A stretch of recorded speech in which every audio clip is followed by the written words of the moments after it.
त्रिस्तरीय पंचायत चुनाव को लेकर सरगर्मियां तेज हो गई हैं। प्रत्याशी जनता के सामने वोट मांगने, कुर्सी पाने के लिए एड़ी चोटी पर जोर लगा रहे हैं। वहीं जनता के सामने ग्राम विकास के लिए लुभावने वादे कर रहे हैं। वहीं एक दूसरे प्रत्याशी पर आरोप प्रत्यारोप एक दूसरे की पोल खोल रहे हैं। प्राइम आवाज के चुनावी रंग में इस एपिसोड में हमारी टीम पहुंची नौगांव जनपद पंचायत की नोना पंचायत में। यहाँ के उम्मीदवार प्रत्याशियों से हुए रूबरू, सुने उन्हीं की जुबानी। सबसे पहले बता दें, यहाँ की भौगोलिक स्थिति, इस पंचायत में सिर्फ एक ही गांव आता है। यहाँ पर कुल मतदाता 1500-1600 करीब है। यहाँ पर कुर्मी और अहिरवार समाज ज़्यादा होने से हार जीत दिलाने में अहम भूमिका निभाते हैं। इस पंचायत में रामरती पटेल सरपंच रही हैं। इस बार पिछला पोस्ट सीट होने से उनके पुत्र चुनावी मैदान में हैं। इसके अलावा 5 उम्मीदवार अपना भाग्य आजमा रहे हैं। देखें इस खास रिपोर्ट में। पहले मैं देखिए पानी की समस्या को लेकर उठाऊंगा कि सबसे पहले यहाँ टंकी की व्यवस्था, और जो जहाँ टंकी नहीं हो पाया, यहाँ पानी की मतलब नल योजना ना जा पाई रही, तो वहाँ हैंडपम्प की व्यवस्था, और का नाम करके बच्चों की आई थी कि एक वहाँ फील्ड भी हो जाए। उसके लिए मतलब काफ़ी विकासबद्ध रहूँगा मैं। आपकी नज़र में ये है सबसे पहला काम, आप इन्हीं मांगों को लेकर आप जनता के बीच जा रहे हैं। जी जी जी। 7 सालों में जो है यहाँ पर एक ही सरपंच रहे जी, तो क्या उन्होंने मूलभूत सुविधाएं यहाँ के नगर वासियों को नहीं दे पाए क्या?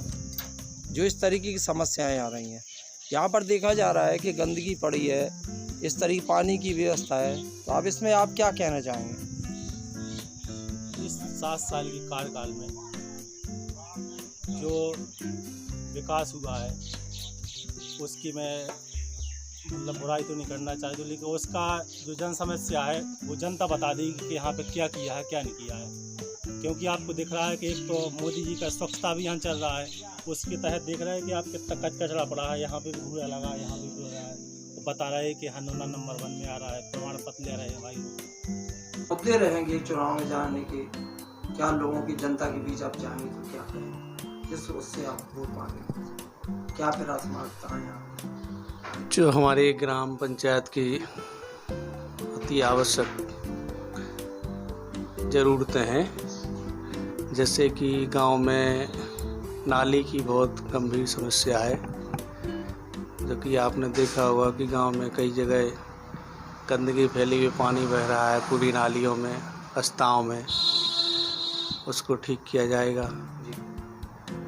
और गांव में ज़रूरतमंद जो आवास वाले व्यक्ति हैं उनकी ज़रूरतें सबसे पहले की जाएंगी।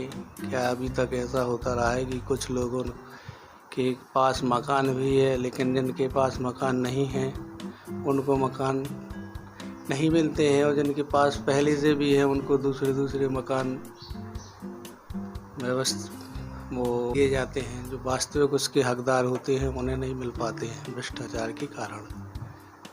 चूँकि अभी सुना गया है कि कुछ आवास के कार्य चल रहे हैं और उनको उन लोगों 15,000 रुपये लेके उनको आवास आवंटित किए गए हैं। जो वास्तविक ज़रूरत वाले लोग हैं उनको आवास नहीं मिल पाए। शिक्षा पर विशेष ध्यान दिया जाएगा। तरीके की आप सेवाएं लोगों को देते हैं, क्या फिर भी आप देते रहेंगे सेवा? हाँ भाई, सब चीज़ सेवाएँ तो जीवन जब से आज करीब 20-25 साल से देते रहे हैं, और आज भी भविष्य में आगे भी देते रहेंगे। सेवाएं भी हमारे 24 घंटे हम देते हैं, जब जिसको आवश्यकता होती है, जो हमारे यहाँ व्यवस्थाएं होती हैं उसका सहयोग करते हैं। तो सरपंच भी इसी तरीके का बोल रहे हैं, सरपंच का भी यही कहना है, वो पहले सरपंच रहे हैं, अब सीट बदल गई है, वो भी प्रत्याशी हैं, तो वो भी यही चीज़ कह रहे हैं कि हम आएंगे तो हम ऐसा करेंगे। तो अब आप इसके बारे में आप क्या कहना चाहेंगे? अब वो तो अभी रहे हैं, उन्हें करना होता तो आज तक वो उसको ख़त्म करते, प्रयास करते। वो तो उन कहने का है, राजनीतिक वोट के चक्कर में व्यक्ति को फंसाने के लिए। चूँकि अगर आपको करना हो तो आपके पास 7 साल का पर्याप्त समय रहा, आज तक उस चीज़ पर कुछ न कुछ ध्यान देते या सुधार करते। हाँ, पहले हमारी माता राम सरपंच रही, उनके प्रतिनिधि के तौर पर मैंने 7 साल काम किया है इस ग्राम पंचायत में। और तो अब आप फिर से जनता के बीच में जा रहे हैं, और क्या आपके जो जनता के बीच में आप जा रहे हो क्या कह रहे हैं? मुद्दे तो कभी ख़त्म नहीं होते हैं। विकास के लिए तो हमेशा ज़रूरत रहती है, और जो मेन मुद्दे हैं, अभी 2-3 मुद्दे हमारे हैं इस गांव के लिए कि एक तो जो हाई स्कूल है उसको हाई सेकेंडरी कराना है, एक बालिका विद्यालय बच्चियों के लिए, और गांव में नल जल योजना जो अभी पास हुई है वो अभी उसका भूमि पूजन नहीं हो पाया, काम प्रारंभ नहीं हो पाया, उसको कराएंगे।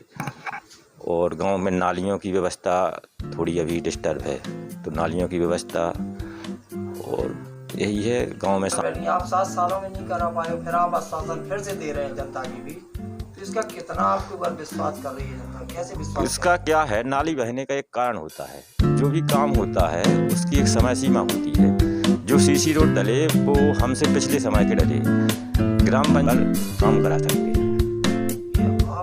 मुख्य प्राथमिकता ये है कि गांव में पूर्ण स्वच्छता होगी, निष्पक्ष भाव से काम होगा, जिसका जो भी काम होगा उसको हमारे दरवाजे पर नहीं आना पड़ेगा, वो हमें एक बार सिर्फ सूचना कर दे, हम उसके घर जाके उसका काम करेंगे। भ्रष्टाचार हो रहा है, लोग सुन नहीं रहे हैं, जिन लोगों को रोजगार, कुटीर, कुआ, पट्टे, जिन लोगों को आवश्यकता है उनको नहीं मिल रहा है, सिर्फ स्वार्थ की और अपने करीबियों के देख करके काम किए जा रहे हैं। ये हमारा उद्देश्य नहीं है, हम निष्पक्ष भाव से काम करेंगे, जल योजना लाएंगे।